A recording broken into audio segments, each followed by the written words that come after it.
ஹாய்ண்ணா. Hello. என் பேர் எத்ராஜுங்க. சேவாப்பேட்டை சேலத்துல இருந்து வரோம். 48வது கோடை நிகழ்ச்சி வந்து சந்தோஷம். இன்னைக்கு கடைசி நாளுங்க. கூட்டம் நிறைய இருக்கு. அப்பப்போ வந்து போற வச்சுங்களேன். ஹெர்பல் ப்ராடக்டிங் செஞ்சுட்டு இருக்கேன். அது எஃப்எம் ரேடியோவுக்கு கூட ஒரு தடவை வந்திருக்கேன். ஹெர்பல் சம்பந்தம் கேபிட்டல் அடிச்சு பேசுவாங்க எஃப்எம் ரேடியோல. அதுக்கு நான் வந்து பேசியிருக்கேன். அந்த மாதிரி ஒரு கிளைமேட் நல்லா கூலா இருக்கு, நல்லா இருக்கு. இந்த டைம்ல மழை வராம இருந்து நல்லா அனுபவிக்கலாம். கன்னியாகுமரினால கொஞ்சம் இதா இருக்கு தவிர மற்றபடி நல்ல கிளைமேட் நல்லா இருக்கு, ஜோரா இருக்கு வச்சுக்கோங்களேன். அனுபவிக்கணும், எல்லாரும் வரணும். லாஸ்ட் நாள் வியாழக்கிழமை கடிச்சு வச்சுட்டீங்க, ஞாயிற்றுக்கிழமை கடிச்சு வச்சிருந்தா இன்னும் ஜோரா இருந்திருக்கும். எல்லாம் லீவ் நல்லா வருவாங்க.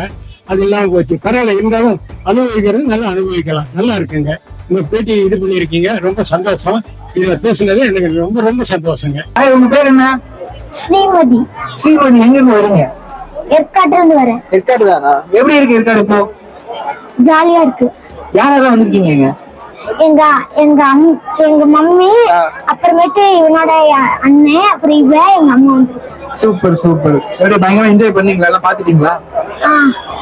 நம்ம கேம்ஸ் விளையாடலாமா? விளையாடலாம். உங்களுக்கு சினிமா அதிகமா பாப்பீங்களா? பாப்போம். எந்த ஹீரோ ரொம்ப பிடிக்கும்? விஜய். விஜய். அவர் நடிச்ச படம் பேரு டக்கு டக்குன்னு ஒரு 5 படம் பேர் சொல்லுங்க. லியோ.